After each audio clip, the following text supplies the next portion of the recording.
Ceux qui nous visitent pour la première fois, sentez-vous chez vous. Et afin de remettre ce culte dans les mains de notre Seigneur, je vous propose de prier. Seigneur, merci encore une fois pour ce privilège de pouvoir nous rassembler en ton nom, en ta présence, et pour louer ta grandeur, Seigneur. Que toute parole, tout chant, tout soupir qui puisse être fait pendant ce culte ne le soit que pour ta seule gloire, Seigneur. Amen. Et oui, c'est toujours un privilège, on ne s'en rend peut-être pas compte. Nous avons la chance de pouvoir nous réunir, encore cette chance-là. Jusqu'à quand? Beiram, comme diraient les Béarnais. Je vous propose de partager une partie de la parole et d'ouvrir la Bible dans Job 5, versets 7 à 15. L'homme naît pour souffrir, comme l'étincelle pour voler. Pour moi, j'aurai recours à Dieu. Et c'est à Dieu que j'exposerai ma cause. Il fait des choses grandes et insondables, des merveilles sans nombre. Il répand la pluie sur la terre et envoie l'eau sur les campagnes. Il relève les humbles, il délivre les affligés. Il anéantit les projets des hommes rusés et leurs mains ne peuvent les accomplir. Il prend les sages dans leur propre ruse. Et les desseins des hommes artificieux sont renversés. Il rencontre les ténèbres au milieu du jour.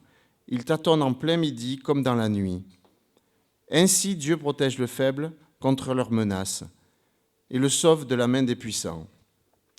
Je vous propose de vous lever et de chanter les deux cantiques suivants, « Grande et merveilleuse » et « Dans les cieux et sur la terre ».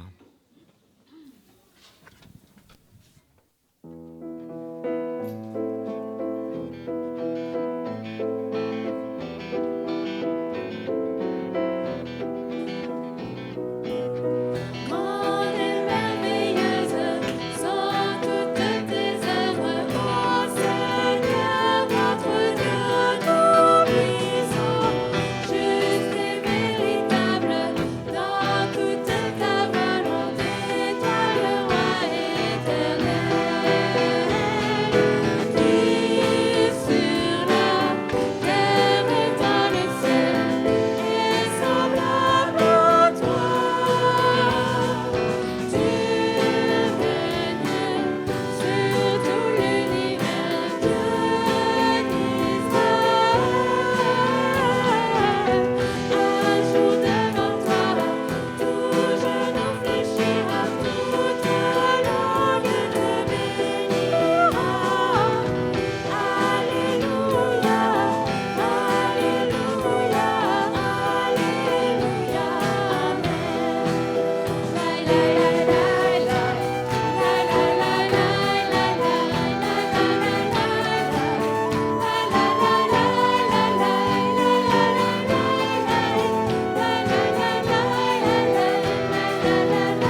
Vous pouvez prendre place. Il n'a pas qu'un beau nom, notre Sauveur et notre Seigneur. Il est aussi plein de bonté envers nous, plein de grâce.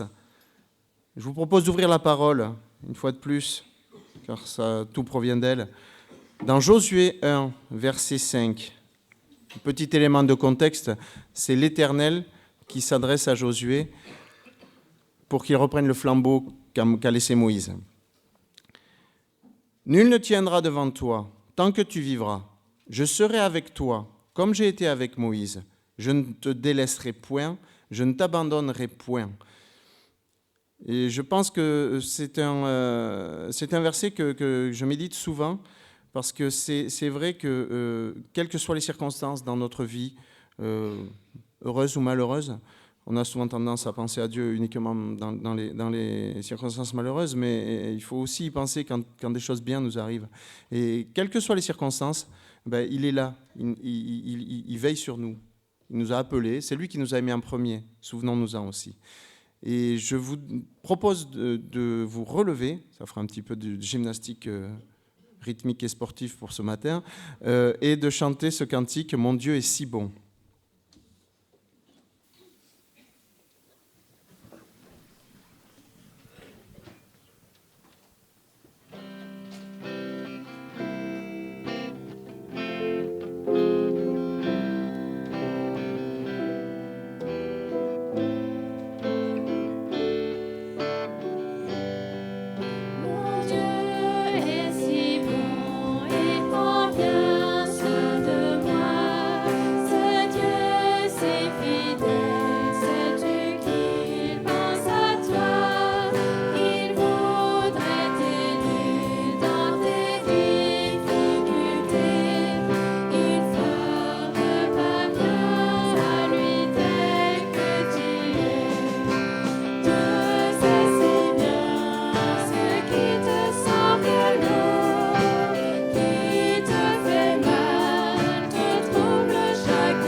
Vous pouvez prendre place.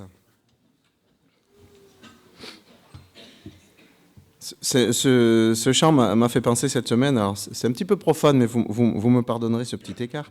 C'est une chanson d'un groupe que j'aime beaucoup qui s'appelle Coldplay, et la chanson s'appelle Fix You. Alors Fix You, pour ceux qui ne sont pas versés dans la langue de Shakespeare, ça ne veut pas dire fixer au mur, hein, ça veut dire réparer. Au début de cette chanson, le chanteur, il dit la chose suivante, pardonnez pour les anglicistes mon mauvais accent, mais je vous traduirai. When you get what you want, but not what you need. Et c'est exactement un petit peu ça, c'est quand vous avez ce que vous voulez, mais pas ce dont vous avez besoin. Ben, Dieu, c'est tout à fait l'inverse. Lui nous donne ce dont nous avons besoin. Et j'en arrête avec cette parenthèse profane et pop-rock. Mais je vous engage à écouter quand même. Je vous propose d'ouvrir une nouvelle fois la parole, revenir au centre. Dans Luc 7, versets 40 à 48. Jésus prit la parole et lui dit, « Simon, j'ai quelque chose à te dire. »« Maître, parle, répondit-il. Un créancier avait 2 débiteurs. L'un devait 500 deniers et l'autre 50. Comme il n'avait pas de quoi payer, il leur remit à tous 2 leurs dettes. Lequel l'aimera le plus ? Simon répondit, celui, je pense, auquel il a le plus remis. Jésus lui dit, tu as bien jugé. Puis, se tournant vers la femme, il dit à Simon, vois-tu cette femme? Je suis entré dans ta maison et tu ne m'as point donné d'eau pour laver mes pieds. Mais elle les a mouillés de ses larmes, elle les a essuyés avec ses cheveux. Tu ne m'as point donné de baiser, mais elle, depuis que je suis entré, elle n'a point cessé de me baiser les pieds. Tu n'as point versé d'huile sur ma tête, mais elle a versé du parfum sur mes pieds. C'est pourquoi je te le dis, ses nombreux péchés ont été pardonnés, car elle a beaucoup aimé. Mais celui à qui on pardonne peu, aime peu. Et il dit à la femme, tes péchés sont pardonnés. Je vous propose de faire un petit temps de prière collective. Alors, on le répète, des prières le plus courtes possible pour que beaucoup puissent participer, à haute et intelligible voix, et je terminerai moi-même par une prière.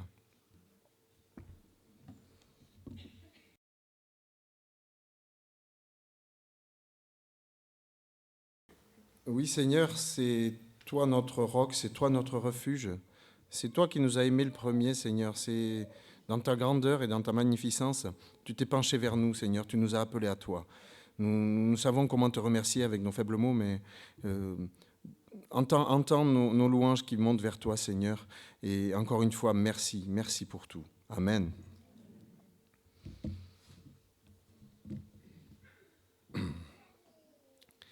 Et pour allier le geste à la parole, je vais vous proposer de vous lever, pour ceux qui le souhaitent, et chanter ce chant opportunément, « Ô Jésus, je t'aime ».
Vous pouvez prendre place.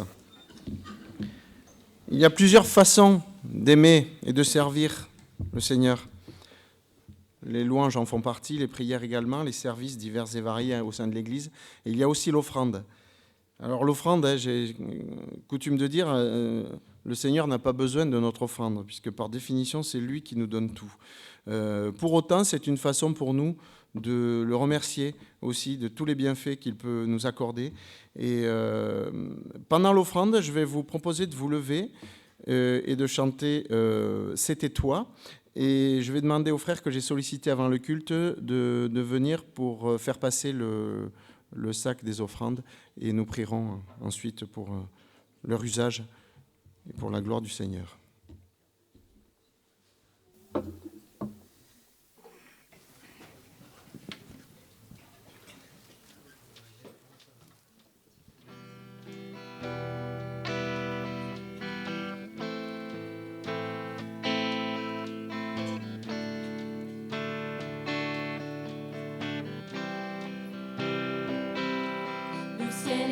Étoiles, c'était toi, ces couleurs sur la toile, c'était toi, ce vent gonflant ma voile, c'était toi, depuis le premier jour, c'était toi, la voix dans le silence, c'était toi, la paix dans la souffrance, c'était toi, cette douceur immense, c'était toi, dans chacun de mes jours, c'était toi. Et quand je vois le ciel, les traces de tes pas, que suis-je ô éternel, pour que tu penses à moi. Quand se posent mes yeux sur ton immensité,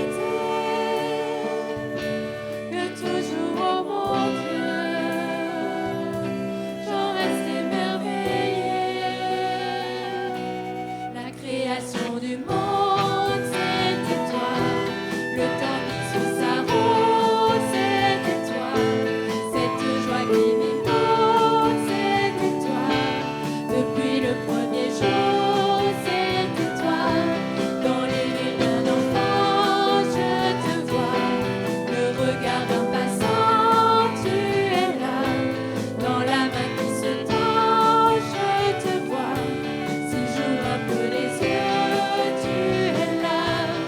Quand je vois le ciel, les traces de tes pas, que suis-je ô éternel, pour que tu penses à moi. Quand se posent mes yeux sur ton immensité, que toujours, oh mon Dieu, j'en reste émerveillée. Créateur du ciel, ô Dieu de l'infini, sois la gloire éternelle et le fruit de nos vies. Que nos voix comme un cœur s'élèvent jusqu'à toi pour louer la splendeur d'un si grand Dieu que toi.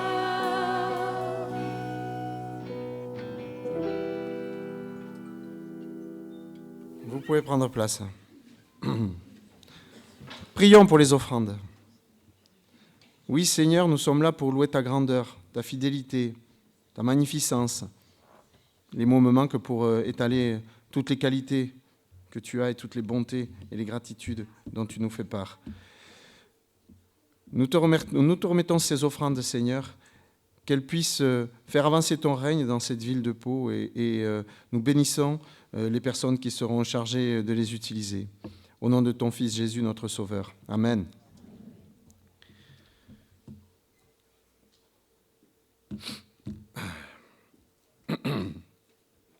Nous arrivons maintenant au moment de la scène. C'est un moment important. Ouvrons la parole dans 1 Corinthiens 11, versets 23 à 26. « Car j'ai reçu du Seigneur ce que je vous ai enseigné. C'est que le Seigneur Jésus, dans la nuit où il fut livré, prit du pain et après avoir rendu grâce, le rompit et dit, « Ceci est mon corps qui est rompu pour vous. Faites ceci en mémoire de moi. » De même, après avoir soupé, il prit la coupe et dit : « Cette coupe est la nouvelle alliance en mon sang. Faites ceci en mémoire de moi toutes les fois que vous en boirez, car toutes les fois que vous mangez ce pain et que vous buvez cette coupe, vous annoncez la mort du Seigneur jusqu'à ce qu'il vienne. » La scène, ce n'est pas un repas anodin.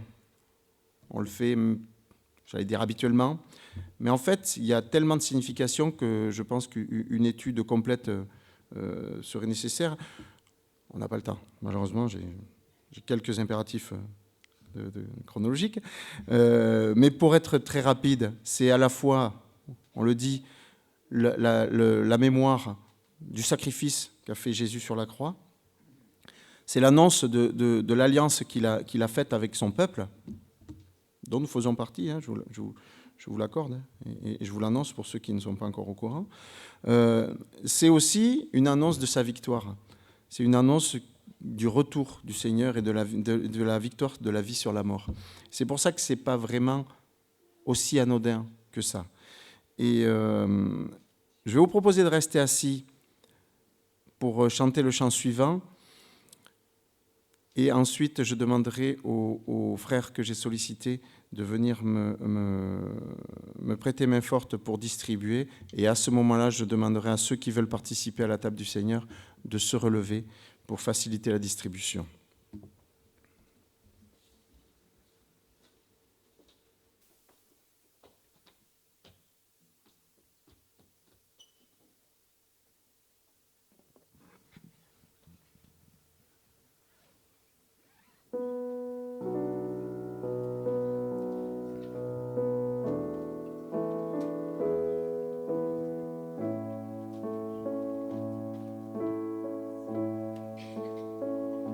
C'est ton sang qui purifie, c'est ton sang qui donne la vie, c'est ton sang qui a coulé,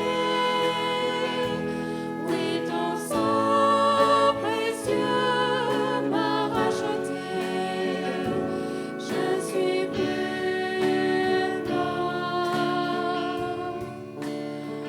blanc que la neige, oh Jésus, toi l'agneau immolé.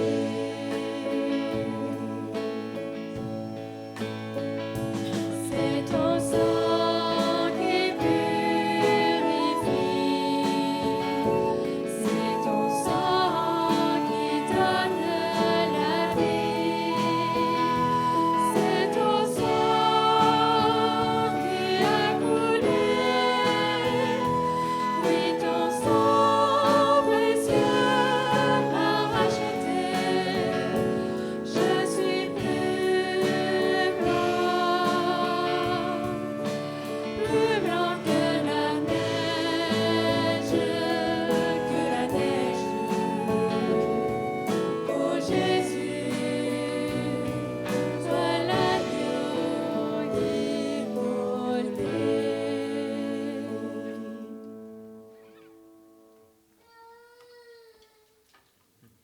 Comme je vous l'ai expliqué, je demande à ceux qui veulent participer à la table du Seigneur de se lever pour faciliter la distribution. Merci à vous.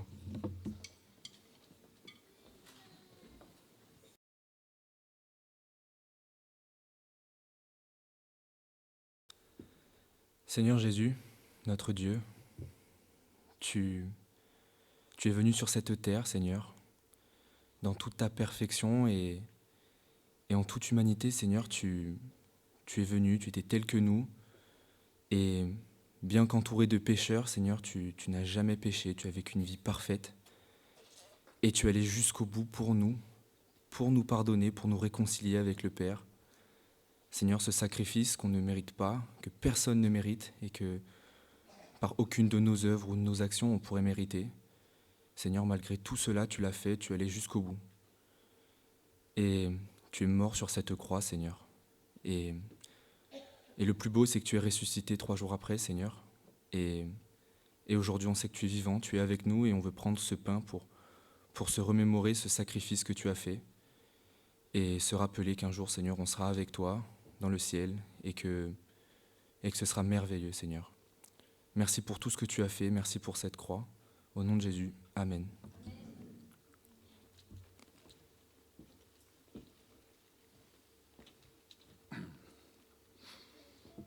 Oui Seigneur, nous venons de le chanter, c'est ton sang précieux qui a coulé et qui nous a rachetés de nos iniquités et qui nous fait tenir la tête haute, Seigneur, sans avoir une quelconque crainte, ni de la mort, ni du péché, puisque tu as tout effacé, tu as tout balayé.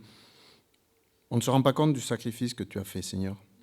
Nous ne pouvons pas l'imaginer, puisque nous avons quelque chose de fini en nous. C'est-à-dire nous sommes des corps putrescibles et finis. Mais toi, dans ta grandeur, tu t'es abaissé à venir avec nous pour nous tendre la main, Seigneur. Je te bénis pour ces moments de gratitude que nous faisons en ton honneur, Seigneur, et en nous souvenant que tu nous as sauvés. C'est toi notre Sauveur. Buvons le vin. Amen.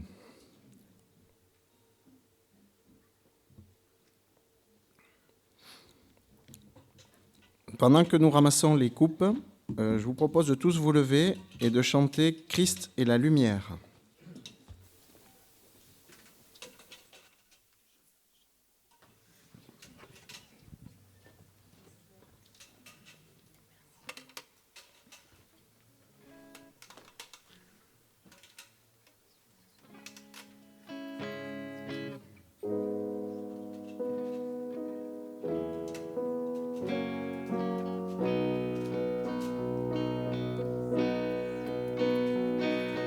Et dans la gloire de ton ciel, tu es venu sur terre, Fils aimé du Dieu éternel, tes bras tu as ouverts, ta grâce a bouleversé le cours de notre humanité. Nous crions ensemble, victoire, Christ est la lumière du monde, que sa gloire recouvre la terre, puissance infinie, il libère, son nom est saint, il est saint, il est saint. Nous les fils et les filles du roi, entonnons chaque jour un hymne de gloire et de joie, célébrant son amour. Les nations de la terre s'inclineront devant le Père.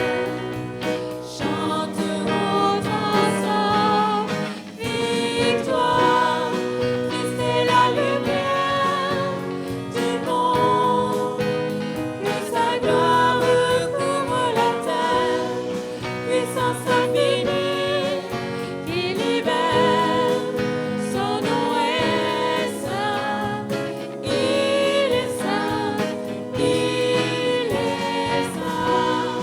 Christ est la lumière du monde, que sa gloire recouvre la terre, puissance infinie, qui libère, son nom est saint, il est saint, il est saint. Christ est saint.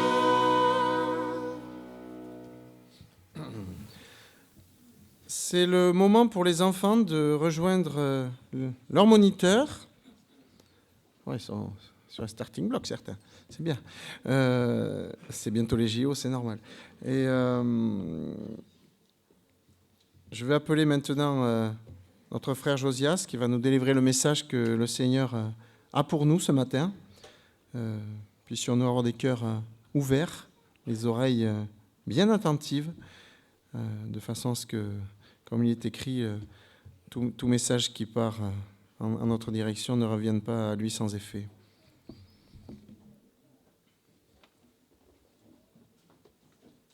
Alors, bonjour à chacune et à chacun.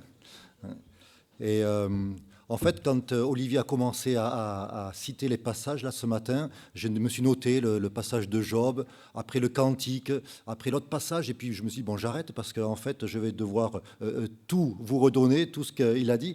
Et quelque part, c'est un petit peu encourageant parce qu'on se rend compte que le Saint-Esprit dirige vraiment dans un on ne s'est pas concerté du tout, et puis on se rend compte que le Saint-Esprit dirige, et pour nous amener ce matin à une pensée, parce que vous verrez que la méditation que je vous propose, eh bien vraiment fait suite à ce que Olivier nous a donné là ce matin. Et donc merci vraiment Olivier, merci au Seigneur. Et donc on va continuer la série de messages sur le petit livre de Ruth. C'est le troisième message, la troisième prédication. Dieu voulant, il y en aura une ou deux autres, en fonction du temps qui passe très très vite, on va voir. Mais juste, si vous n'étiez pas présent, ou pour qu'on puisse se rafraîchir un petit peu la mémoire, je voudrais juste vous redonner un petit peu le contexte donc, du livre de Ruth qui s'inscrit dans la période des juges. Donc le livre des juges, c'est environ 1400 avant Jésus-Christ, entre 1400 et puis 1000 avant Jésus-Christ. 4 siècles, grosso modo, particuliers.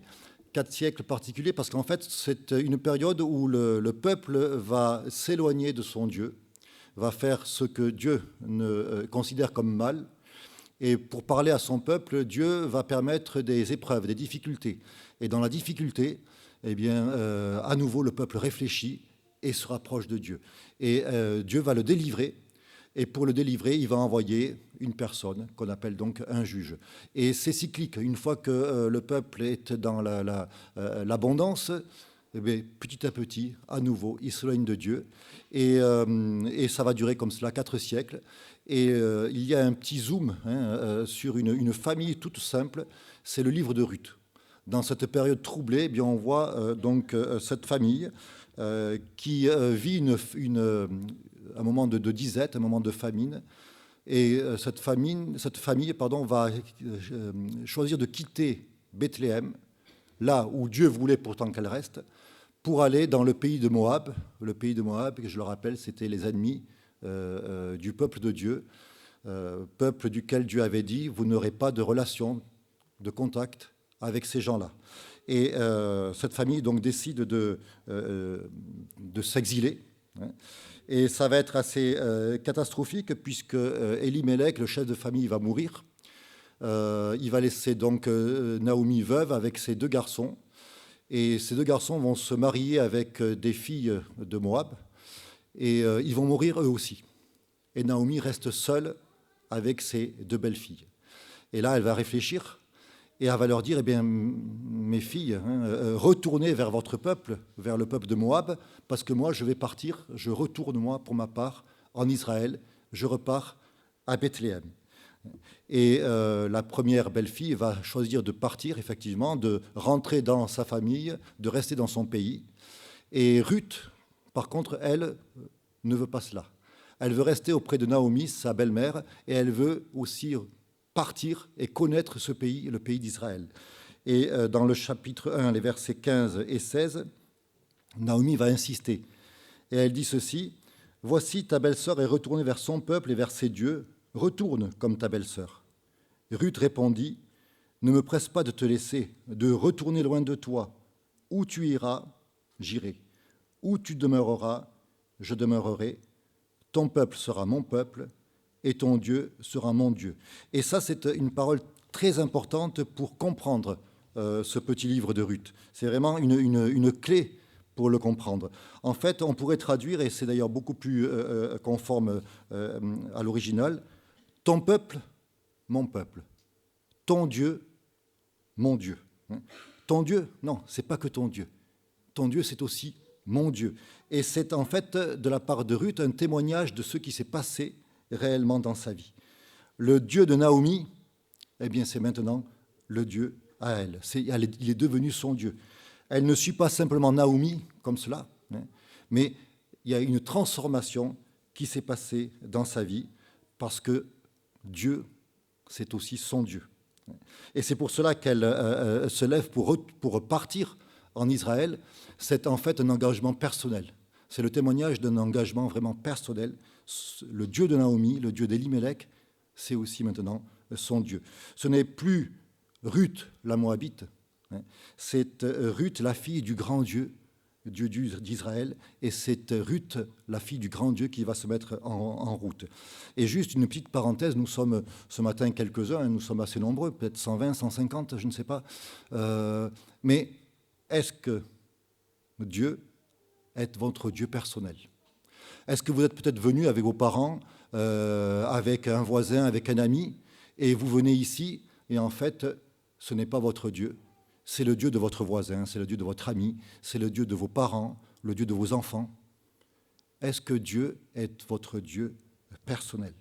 Et c'est son désir. Il se présente à nous voulant être notre Dieu personnel, notre sauveur personnel. Lorsque nous considérons les évangiles, nous voyons souvent Jésus qui est entouré d'une foule et qui va s'occuper avec compassion des foules.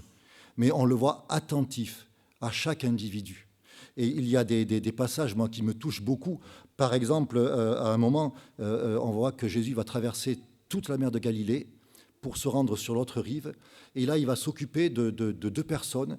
Et même, il y a un évangile qui nous dit qu'il est là pour une personne en particulier, qui est dans le besoin, qui est vraiment dans une situation dramatique. Et Jésus s'occupe d'elle, de cette personne-là.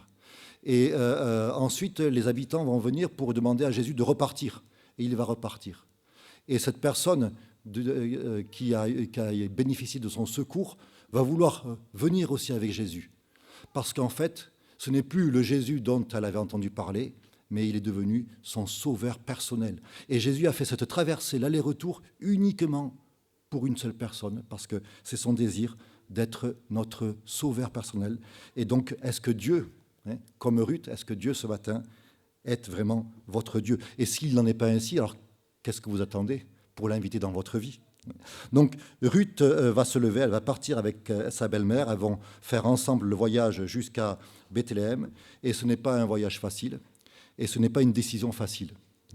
On lit dans la fin du chapitre 1, les versets 20 et 21, lorsqu'elle se retrouve à Bethléem et qu'elle parle avec les habitantes qui la reconnaissent, et elle va leur dire « Ne m'appelez pas Naomi ». Naomi, ça veut dire ma douce, quelque chose voilà, de vraiment voilà, la douceur. Il y a une autre explication, mais beauté, voilà, douceur, beauté. Ne m'appelez plus Naomi, appelez-moi Mara. Amère, appelez-moi amère. Parce que le Tout-Puissant m'a rempli d'amertume. J'étais dans l'abondance à mon départ, et l'Éternel me ramène les mains vides. Pourquoi m'appelleriez-vous Naomi après que l'Éternel s'est prononcé contre moi et que le Tout-Puissant m'a affligé? Et Naomi va avouer, elle est remplie d'amertume. Voilà. Et pour Ruth, on ne sait rien de son moral, on ne sait rien de ses sentiments, mais la décision était encore plus difficile, peut-être pour elle. De repartir ou partir en Israël, pour elle, c'était quelque chose d'encore plus difficile. Pourquoi? Parce qu'elle va être considérée comme une étrangère. Pour elle, c'est son peuple et son Dieu, mais elle est considérée comme une étrangère, et il nous est parlé, verset 22, Ruth, la Moabite. Le début du chapitre 2, il nous est au verset 2 aussi, Ruth, la Moabite. Toujours, voilà, c'est répété, Ruth, la Moabite. Donc elle est une étrangère.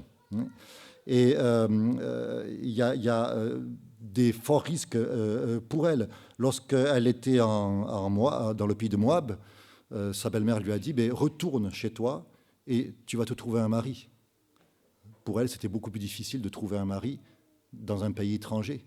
Et elle risquait donc de rester veuve, avec une fragilité. Et puis, elle va aussi devoir trouver des ressources pour elle-même, mais non seulement pour elle-même, mais en plus aussi pour sa belle-mère. Donc, vraiment, à vue humaine, c'était tellement de la folie de partir ainsi en Israël.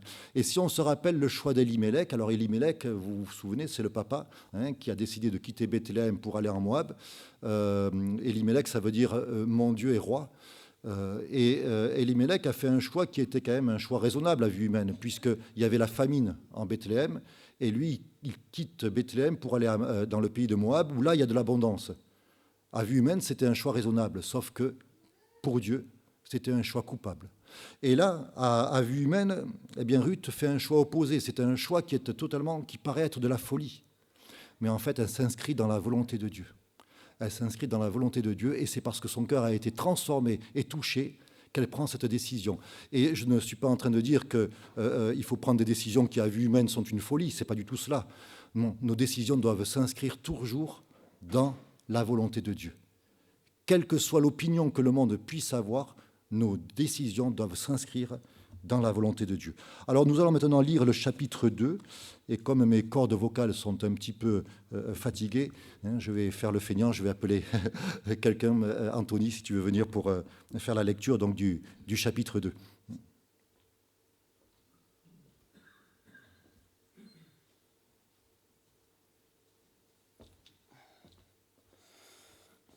Donc, livre de Ruth, chapitre 2. Naomi avait un parent de son mari. C'était un homme puissant et riche de la famille d'Élimélec et qui se nommait Boaz. Ruth, la Moabite, dit à Naomi, « Laisse-moi, je te prie, aller glaner des épis dans le champ de celui aux yeux duquel je trouverai grâce. » Elle lui répondit, « Va, ma fille. » Elle alla glaner dans un champ derrière les moissonneurs. Et il se trouva par bonheur que la parcelle de terre appartenait à Boaz, qui était de la famille d'Élimélec. Et voici, Boaz vint de Bethléem, et il dit aux moissonneurs, « Que l'Éternel soit avec vous. » Ils lui répondirent, « Que l'Éternel te bénisse. » Et Boaz dit à son serviteur, chargé de surveiller les moissonneurs, « À qui est cette jeune femme ?» Le serviteur, chargé de surveiller les moissonneurs, répondit, « C'est une jeune femme moabite qui est revenue avec Naomi du pays de Moab. Elle a dit, « Permettez-moi de glaner, de ramasser des épis entre les gerbes, derrière les moissonneurs. » Et depuis ce matin qu'elle est venue, elle a été debout jusqu'à présent et ne s'est reposée qu'un moment dans la maison. Boaz dit à Ruth, « Écoute, ma fille, ne va pas glaner dans un autre champ. Ne t'éloigne pas d'ici et reste avec mes servantes. Regarde où l'on moissonne dans le champ et va après elles. J'ai défendu à mes serviteurs de te toucher. Et quand tu auras soif, tu iras au vase et tu boiras de ce que les serviteurs auront puisé. » Alors elle tomba sur sa face et se prosterna contre terre, et elle lui dit, « Comment ai-je trouvé grâce à tes yeux pour que tu t'intéresses à moi qui suis une étrangère ?» Boaz lui répondit, « On m'a rapporté tout ce que tu as fait pour ta belle-mère depuis la mort de ton mari, et comment tu as quitté ton père et ta mère et le pays de ta naissance pour aller vers un peuple que tu ne connaissais point auparavant. Que l'Éternel te rende ce que tu as fait, et que ta récompense soit entière de la part de l'Éternel, le Dieu d'Israël, sous les ailes duquel tu es venu te réfugier. » Et elle dit, « Oh, que je trouve grâce à tes yeux, mon Seigneur, car tu m'as consolé et tu as parlé au cœur de ta servante. Et pourtant, je ne suis pas, moi, comme l'une de tes servantes. » Au moment du repas, Boaz dit à Ruth, « Approche, mange du pain et trempe ton morceau dans le vinaigre. » Elle s'assit à côté des moissonneurs. On lui donna du grain rôti. Elle mangea et se rassasia, et elle garda le reste. Puis, elle se leva pour glaner. Boaz donna cet ordre à ses serviteurs, qu'elle glane aussi entre les gerbes, et ne l'inquiétez pas. Et même vous ôterez pour elle des gerbes quelques épis, que vous la laisserez glaner sans lui faire de reproche. Elle glana dans le champ jusqu'au soir, et elle bâtit ce qu'elle avait glané. Il y eut environ un épha d'orge. Elle l'emporta et rentra dans la ville, et sa belle-mère vit ce qu'elle avait glané. Elle sortit aussi les restes de son repas et les lui donna. Sa belle-mère lui dit, « Où as-tu glané aujourd'hui et où as-tu travaillé ? Béni soit celui qui s'est intéressé à toi. » Et Ruth fit connaître à sa belle-mère chez qui elle avait travaillé. « L'homme chez qui j'ai travaillé aujourd'hui, dit-elle, s'appelle Boaz. » Naomi dit à sa belle-fille, « Qu'il soit béni de l'Éternel, qui se montre miséricordieux pour les vivants, comme il le fut pour ceux qui sont morts. » Cet homme est notre parent, lui dit encore Naomi. Il est de ceux qui ont sur nous droit de rachat. Ruth, la Moabite, ajouta. Il m'a dit aussi, reste avec mes serviteurs jusqu'à ce qu'ils aient achevé toute ma moisson. Et Naomi dit à Ruth, sa belle-fille, il est bon, ma fille, que tu sortes avec ses servantes et qu'on ne te rencontre pas dans un autre champ. Elle resta donc avec les servantes de Boaz pour glaner jusqu'à la fin de la moisson des orges et de la moisson du froment. Et elle demeurait avec sa belle-mère.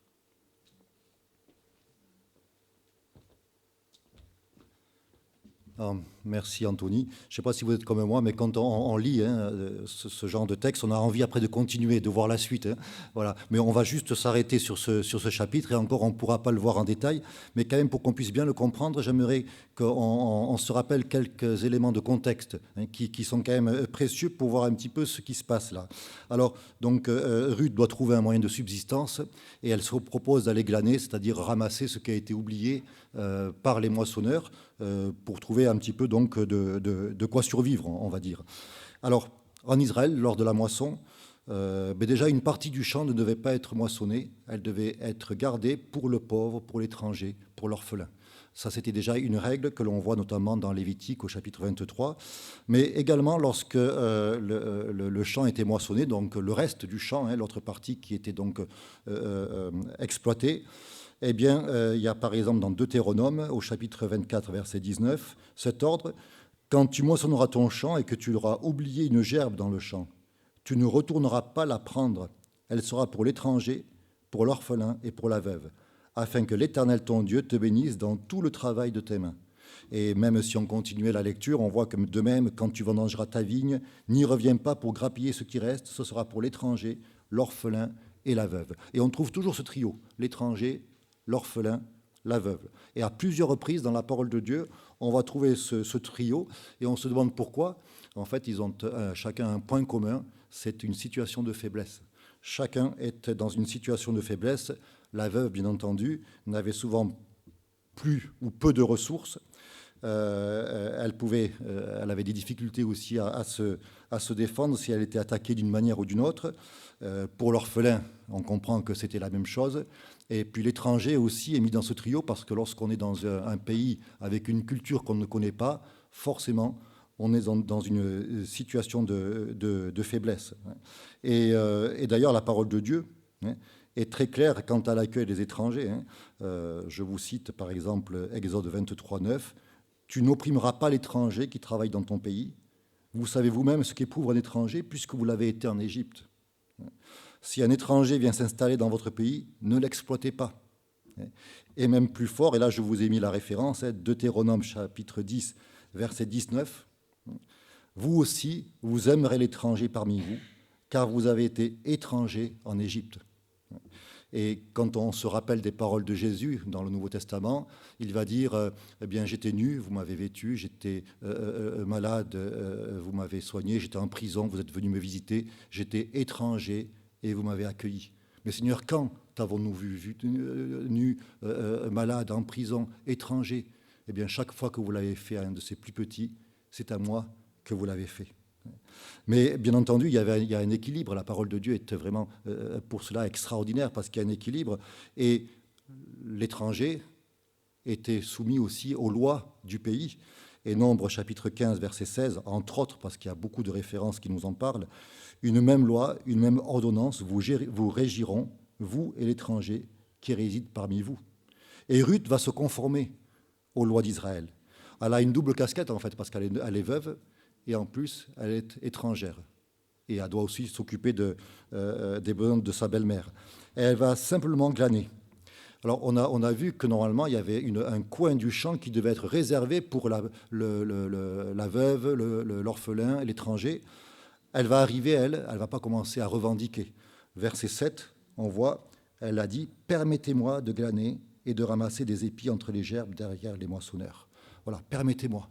Elle ne vient pas pour dire, voilà, j'ai le droit de glaner. Non, non, permettez-moi. Voilà, on voit qu'il y a une attitude d'humilité. Et puis, elle va le faire avec toute son énergie. Et la fin du verset 7, « Depuis ce matin qu'elle est venue, elle a été debout jusqu'à présent et ne s'est reposée qu'un moment dans la maison. » Elle va donc donner un formidable témoignage de ce qui s'est passé dans sa vie. Mon Dieu, ton Dieu, c'est mon Dieu. Et elle va le traduire aussi dans son comportement. Mais pour qu'on comprenne bien, on se rappelle qu'on est toujours au temps des juges. Et c'est une sombre période avec très très souvent des moments d'abandon de la loi de l'Éternel. Dans le livre des Juges, il y a une phrase qui revient. En ce temps-là, il n'y avait point de roi en Israël. Chacun faisait ce qui lui semblait bon. Et souvent, ce qui nous semble bon, ce qui semble bon à l'homme, en fait, ce n'est pas ce qui est dans la volonté de Dieu. Et pour qu'on comprenne bien la mentalité qui prévalait alors, dans le chapitre 19 du livre des Juges, il y a un épisode, c'est un homme qui voyage, un voyageur donc avec sa concubine. Et ils arrivent dans une ville qui s'appelle Gibéa, et là, ils vont te loger dans une maison. Et la population de la ville va entourer la maison en demandant qu'ils sortent, avec bien sûr des comportements hostiles. Et cet homme, qu'est-ce qu'il va faire? Il va prendre sa concubine et puis il va la sortir. Il dit, voilà, faites d'elle ce que vous voulez. Et puis lui, il retourne dormir. Et le lendemain, il se réveille, il ouvre la porte, et puis la concubine, elle est là, sur le seuil de la porte. Et il dit, allez, on s'en va, sauf qu'elle ne répond pas. En fait, elle est morte. Les habitants de cette ville ont abusé d'elle toute la nuit, et elle n'a pas résisté à ce traitement inhumain. Voilà la mentalité, voilà ce qui se passait dans Israël à ce moment-là. Et on comprend que pour Ruth, eh bien, on lit facilement, permets-moi d'aller glaner. Sauf que c'était des gros risques qu'elle prenait, parce qu'elle était sans défense, étrangère en plus, veuve, et elle allait donc se retrouver dans un champ avec des personnes qui, peut-être, avaient le même état d'esprit que les habitants de cette ville. On ne pouvait pas le savoir. Et il y avait vraiment un risque, elle en était consciente. Mais quelque part, est-ce qu'il y avait le choix? Il n'y avait pas le choix. On le voit d'ailleurs, Boz va dire au verset 8, « J'ai défendu à mes serviteurs de te toucher. » Donc s'il a donné cet ordre, c'est qu'il y avait vraiment un risque. Et puis il va leur dire même, il va insister, « Ne l'inquiétez pas. » Il va dire à ses serviteurs. Et quand on réfléchit à l'état d'esprit que devait avoir Ruth à ce moment-là, la crainte peut-être aussi, la situation désespérée à vue humaine dans laquelle elle était, on peut des fois se retrouver aussi dans ce genre de situation. Alors, pas les mêmes circonstances, mais des circonstances quand même qui sont tellement difficiles aussi à vivre. Et quelque part, on peut s'identifier à Ruth, et elle est un petit peu notre représentante ce matin. Des situations tellement inquiétantes, où nous nous sentons en position de faiblesse, vulnérables, comme elle était Ruth. Et ça peut être pour diverses raisons, une santé fragile, une opération, des problèmes familiaux, des problèmes financiers. Il y a tellement de choses, peut-être même la solitude, tellement difficile à supporter. Et peut-être qu'on peut même vivre des moments avec le sommeil qui nous fuit. On est dans une situation tellement précaire. Et vous savez, Ruth, ça a duré. Ce n'est pas quelque chose qui a juste été là pour une semaine, ça a duré. Et on peut vivre des situations et on se dit, mais Seigneur, jusqu'à quand ça va durer? Et est-ce que je vais pouvoir supporter cela encore plus longtemps? Et quand on voit Ruth, avec cette mentalité déplorable, on peut imaginer les émotions qu'elle devait ressentir, qu'elle devait traverser. Mais il y a quelque chose qui est vraiment capital dans ce chapitre 2 que nous avons lu. On peut se poser la question, où était Ruth? Où était Ruth? On va répondre dans un champ. Oui. Sauf que ça, ce n'est pas suffisant. Si on prend un petit peu de hauteur et qu'on repose la question, où était Ruth? Eh bien, c'est le verset 12 qui nous donne la clé, qui nous donne la réponse. Les paroles de Boz. Je vous relis ce verset 12. « Que l'Éternel te rende ce que tu as fait et que ta récompense soit entière de la part de l'Éternel, le Dieu d'Israël, sous les ailes duquel tu es venu te réfugier. » Où était Ruth? Sous les ailes de l'Éternel, sous les ailes du Tout-Puissant.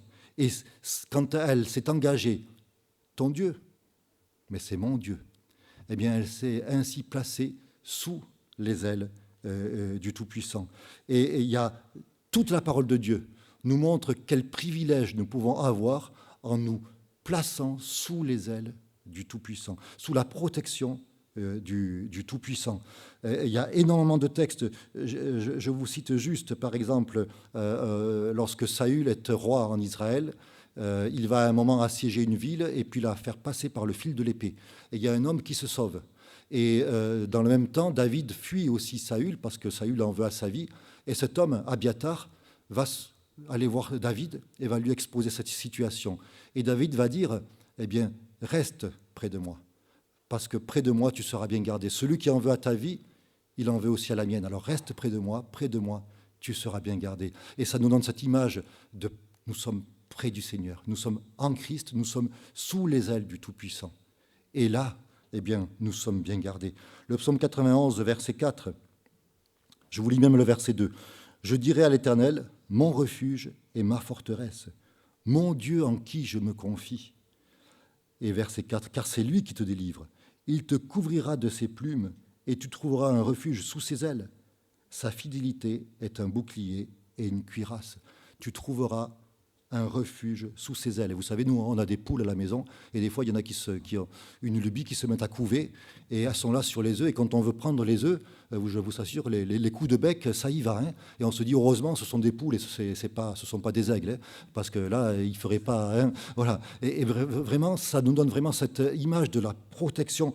Vous connaissez aussi cette histoire, cet incendie qui s'était déclaré dans un bâtiment d'une ferme, et lorsque les pompiers sont partis, le fermier regardait les dégâts, et puis tout d'un coup, là, un petit peu plus loin que le bâtiment, alors que la terre était calcinée, il a vu les restes d'une poule. Et il s'est dit, mais pourquoi elle est là alors qu'elle aurait pu partir et échapper au sinistre? Et il a poussé, et sous la poule, il y avait les poussins qui étaient là encore en vie.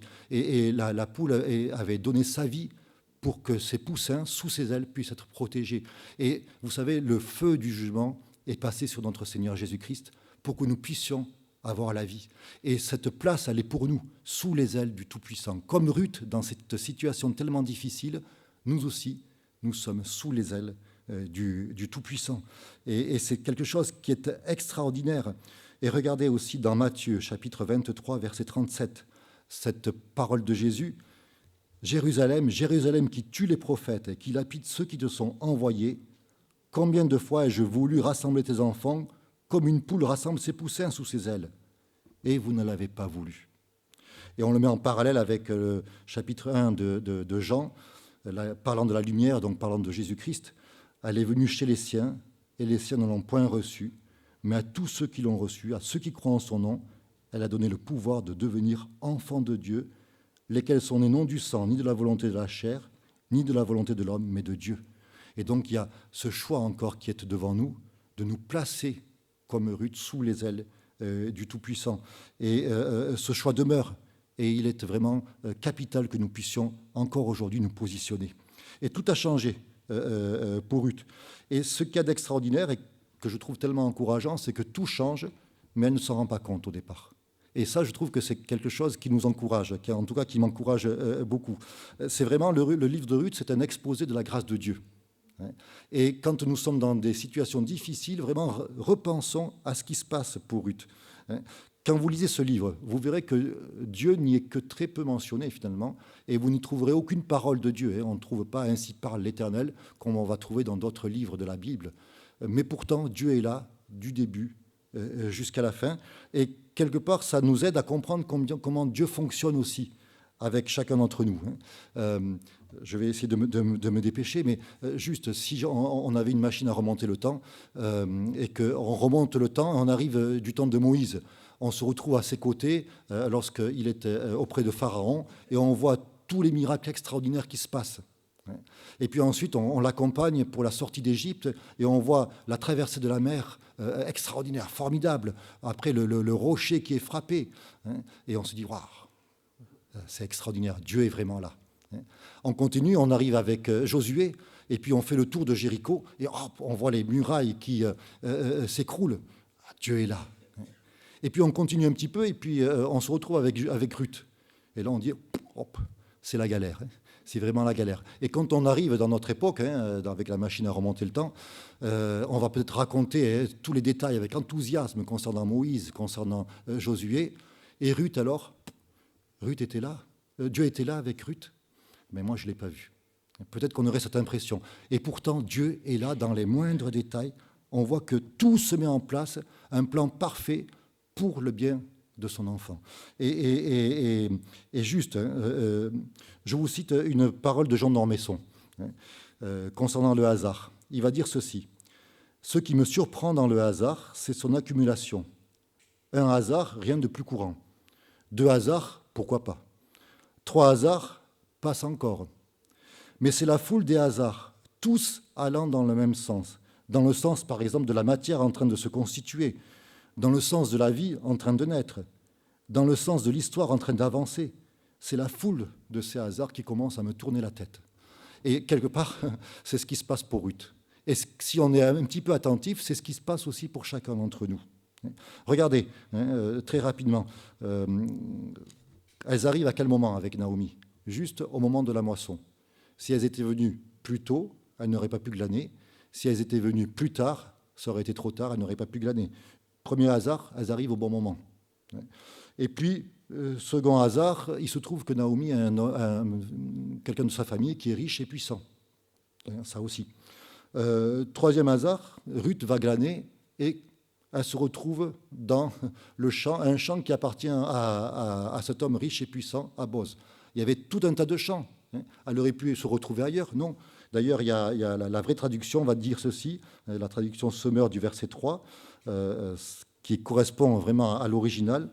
Il se trouva par hasard que le terrain appartenait à Boz. Par hasard. Et on sait que l'auteur de ce livre ne croyait pas au hasard. S'il met cela, c'est pour qu'on puisse vraiment s'interroger. Mais c'est pas fini. Elle est là juste aussi au moment où Boz va venir. Parce qu'il avait un chef d'équipe qui surveillait les moissonneurs, donc il n'avait pas besoin de venir dans son champ comme ça sans arrêt. Et juste au bon moment, eh bien Ruth est là aussi. Et puis, quatrième hasard, ou donc cinquième hasard, il a entendu parler de Ruth. Ça aussi, c'est quelque chose qui change tout. Et on pourrait continuer l'énumération, le fait que cet homme soit quelqu'un de bon et qui ne va pas profiter de la faiblesse de Ruth, et puis qui va donner donc des consignes très strictes à ses salariés. Voilà, tout se met en place, mais Ruth ne se rend pas compte de cela. Mais tout se met en place dans un plan parfait. Dans un plan parfait.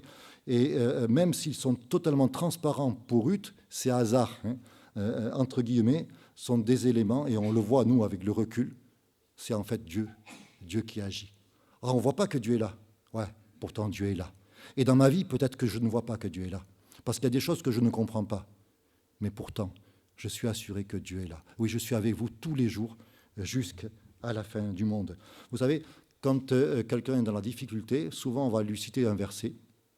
Alors, un verset nous vient tout de suite à l'esprit, c'est Romains chapitre 8, verset 28. Nous savons du reste que toute chose concourt au bien de ceux qui aiment Dieu. Et puis très souvent, on s'arrête là. Alors, je vois que ça a été affiché jusqu'au bout, parce que souvent on oublie de ceux qui sont appelés selon son dessein. Et puis il faudrait même continuer, mais on va en parler. Mais simplement, nous, on s'arrête souvent. Tu as perdu ton emploi? Oh, t'inquiète pas. Tu sais, toute chose concourt au bien de ceux qui aiment Dieu. Si ça se trouve, tu vas trouver un travail, tu travailleras 3 fois moins, tu gagneras 3 fois plus. Donc, t'inquiète pas. Sauf que le bien dont il s'agit ici, ce n'est pas le bien que nous, si on laisse de côté la parole de Dieu, on va échafauder. Parce que le contexte nous parle de tribulation, d'angoisse, de faiblesse, de situations tellement difficiles. Mais en fait, ce bien dont il est question, c'est quoi? Vous vous rappelez?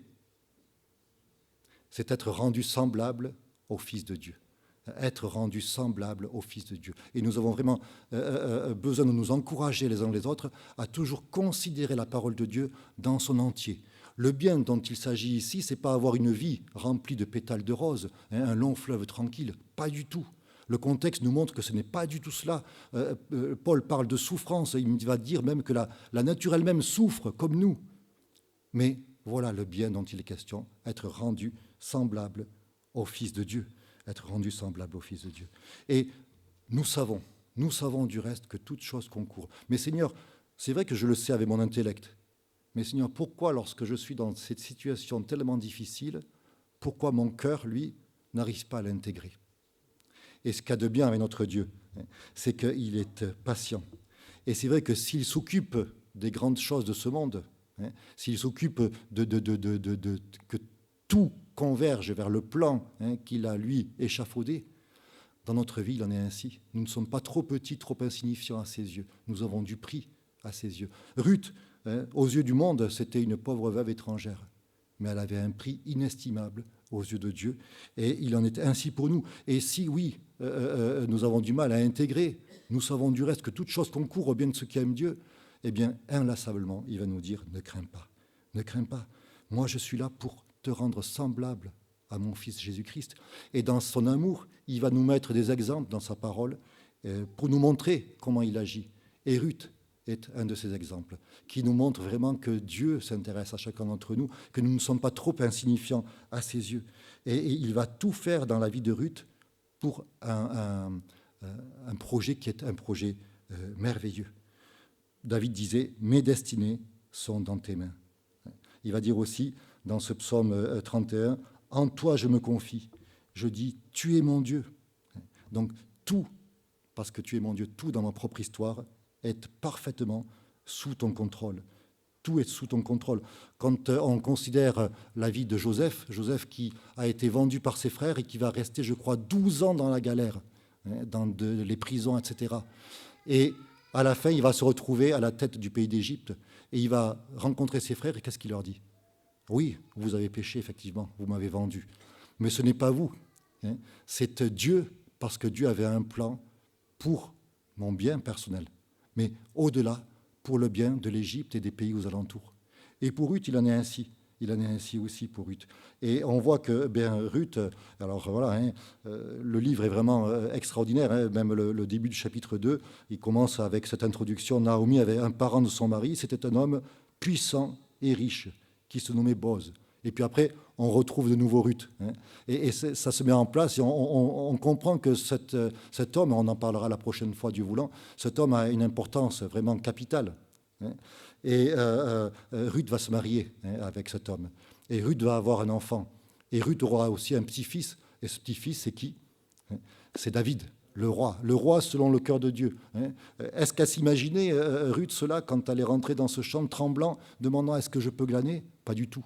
Mais Ruth, ça sera la grand-mère du roi David qui a écrit tous ces psaumes qui encore aujourd'hui nous encouragent tellement.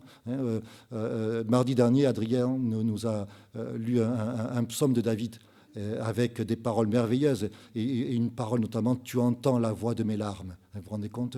David va dire, David qui a connu la souffrance, mais qui pouvait dire « Dieu, c'est mon Dieu ». Et David va dire « Tu entends la voix de mes larmes ». Mais regardez, pour Ruth aussi, elle est mentionnée dans la généalogie de Jésus-Christ. Au chapitre 1 de Matthieu, au verset 5, Boz engendra Obed de Ruth. Et donc, dans la généalogie de Jésus-Christ, dans tous ces maillons, eh bien, Ruth est mentionnée. Pour le salut de l'humanité, Ruth est mentionnée aussi. Est-ce qu'elle s'imaginait cela lorsqu'elle est rentrée tremblante dans ce champ ? Absolument pas. Et ça nous encourage, ça nous montre que nous sommes dans les mains de Dieu. Et nous sommes en sécurité, nous sommes sous les ailes du Tout-Puissant. Et nous sommes en parfaite sécurité. Alors je vois que le temps passe très très vite. Et je vais juste conclure en vous lisant un passage dans Éphésiens, au chapitre 3.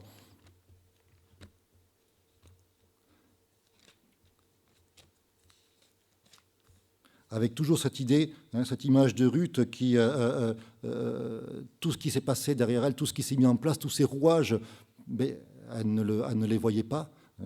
Et elle a juste demandé quoi ? Glaner, c'est-à-dire se contenter des restes. Et elle va avoir tout. Elle va tout avoir. Et c'est ce que nous avons aussi en Jésus-Christ, nous avons tout. Et Paul va dire que Christ habite dans vos cœurs par la foi, afin qu'étant enracinés et fondés dans l'amour, vous puissiez comprendre avec tous les saints, et que ce soit vraiment notre prière pour nous aussi ce matin, que vous puissiez comprendre avec tous les saints quelle est la largeur, la longueur, la profondeur, la hauteur, connaître l'amour de Christ qui surpasse toute connaissance, en sorte que vous soyez remplis jusqu'à toute la plénitude de Dieu. Et surtout, cette conclusion, or à celui qui peut faire par la puissance qui agit en nous, infiniment au-delà de tout ce que nous demandons ou pensons, à lui soit la gloire dans l'Église et en Jésus-Christ, dans toutes les générations, au siècle des siècles. Amen. Et voilà, ton Dieu, mon Dieu. Tu t'es réfugié sous les ailes du Tout-Puissant. Et voilà, Dieu va faire pour toi au-delà de tout ce que tu peux même imaginer ou penser. Et frères et sœurs, nous sommes sous les ailes du Tout-Puissant. Et notre Seigneur veut faire pour nous au-delà de ce que nous pouvons même imaginer. Et notre place, elle est sous les ailes du Tout-Puissant. Et que nous puissions vraiment rester là, en Jésus-Christ, sous les ailes du Tout-Puissant, et que nous n'ayons pas ce désir d'aller glaner dans d'autres champs, des champs autres. Nous n'avons pas besoin de la pensée du monde, nous n'avons pas besoin de la sagesse du monde, nous avons tout en Jésus-Christ, et que ce soit vraiment une réalité pour chacun d'entre nous. Et je voudrais vous proposer, pour terminer, ce chant qui dit ceci, quel bonheur de marcher avec lui, il conduira tous mes pas de mon voyage ici-bas, quel bonheur de marcher avec lui, quel bonheur d'avoir un tel sauveur, il me garde dans sa main, me conduit dans son chemin, quel bonheur d'avoir un tel sauveur, quel bonheur de pouvoir le servir. Je voulais en parler aussi avec Ruth, mais le temps est passé trop vite. Mais quel bonheur de pouvoir le servir. C'est la réponse aussi de notre cœur, pouvoir servir notre Dieu. Il est fidèle et puissant. Son cœur toujours me comprend. Quel bonheur de pouvoir le servir. Que Dieu vous bénisse.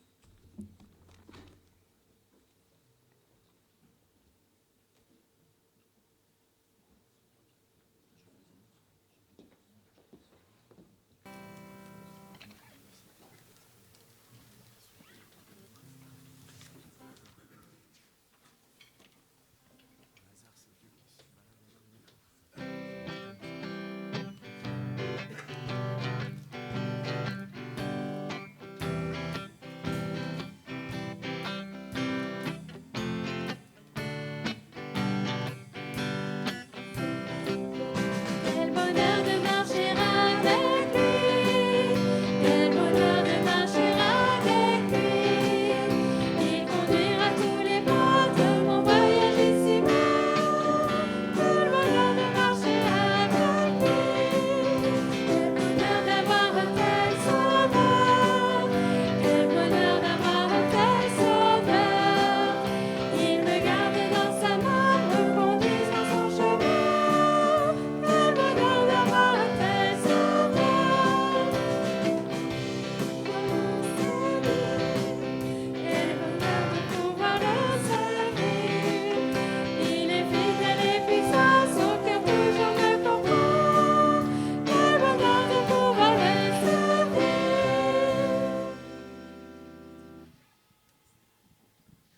Voilà. Alors c'est le moment là pour ceux qui nous suivent par Internet de prendre congé. Alors je rappelle que si vous voulez nous contacter, vous avez sur la vidéo le site de l'Église, et par l'intermédiaire du site, vous pouvez nous contacter et ça sera avec plaisir qu'on pourra...